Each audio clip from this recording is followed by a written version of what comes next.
ओम शांति। हमारा सबसे मुख्य सब्जेक्ट है योग अभ्यास।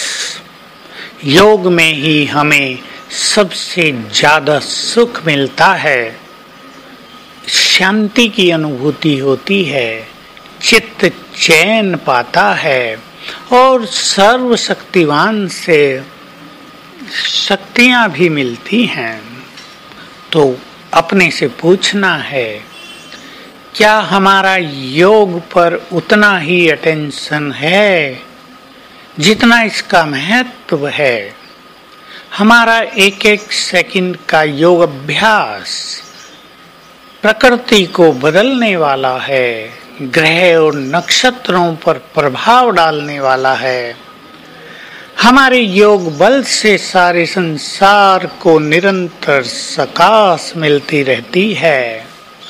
तो क्या हम इसको इतना ही महत्व दे रहे हैं? न केवल इससे हमारे विकर्म विनाश होते हैं, बल्कि बुद्धि भी बहुत डिवाइन हो जाती है। हमारी प्योरिटी निरंतर आगे बढ़ती जाती है और हम अपने जीवन का संपूर्ण सुख प्राप्त कर सकते हैं।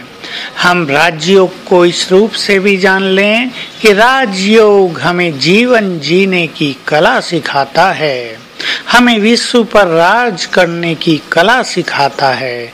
तो आइए हम बाबा का एक सुंदर महावाक्य याद करें।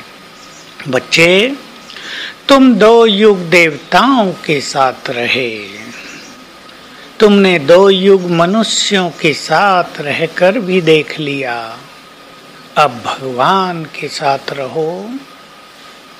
योग माना भगवान के समीप रहना, उसके साथ रहना। जब हम उसके साथ रहते हैं तो जो कुछ उसमें है वो हम में समाने लगता है। उसके संपूर्ण वाइब्रेशंस, उसकी संपूर्ण एनर्जी हम में आने लगती है। तो हम विशेष रूप से योग अभ्यास पर महत्व दें, केयरलेस न हो जाएं कि थोड़ा याद कर लिया, सवेरे थोड़ा उठे, बाबा से गुड मॉर्निंग कर ली, सारा दिन अलबेलेपन में बिता दिया, व्यर्थ बातों में बिता दिया, व्यर्थ संकल्पों में बिता दिया। अगर हमारा समय व्यर्थ में बीतता होगा तो जो थोड़ा बहुत हमने योग लगाया उसकी शक्ति तो सहज ही नष्ट हो जाती है और हमें आगे बढ़ने का अनुभव नहीं होता, संस्कार बदलने का अनुभव नहीं होता। देखने वाले भी यही कहते हैं, ये लंबा समय से ज्ञान में तो चल रहे हैं परंतु इनके जीवन में कोई चेंज दिखाई नहीं देती, क्योंकि योग अभ्यास बहुत कम है। योग से ही आत्मा में शक्ति आती है श्रेष्ठ कर्म करने की, स्वयं को बदलने की। योग ही हमें डीप रियलाइजेशन भी कराता है और अनुभवों की खान भी बना देता है। तो यही समय है जब हम योग का परम सुख ले सकते हैं। बाकी तो भक्ति मार्ग में हमारी केवल खोज बनी रहेगी, किसी की तड़फन बनी रहेगी, किसी की भटकन कायम रहेगी। तो जब अब हमें संपूर्ण ज्ञान मिला है तो बुद्धि को स्थिर करें, एक के सिवाय हमें कुछ भी दिखाई न दे।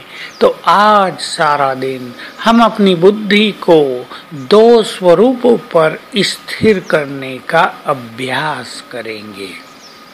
पहले स्वयं को देखेंगे, मस्तक के बीच चमकता हुआ तेजस्वी सितारा, मास्टर ज्ञान सूर्य।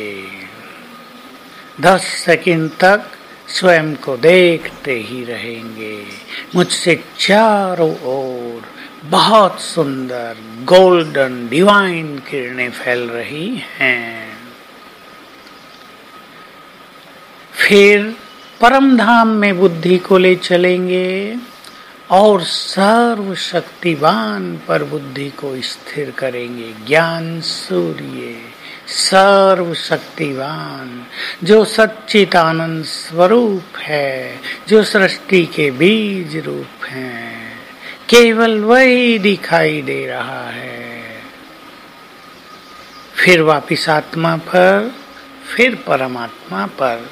ऐसा अभ्यास हर घंटे में 1-2 बार अवश्य करेंगे तो सारा दिन बुद्धि एकाग्र रहेगी, व्यर्थ की ओर आकर्षण भी नहीं होगा। पदार्थों से मन और बुद्धि की आसक्तियां निकलती जाएंगी, ऑटोमेटिकली स्थिति में विकास होता हुआ नजर आएगा। ओम शांति।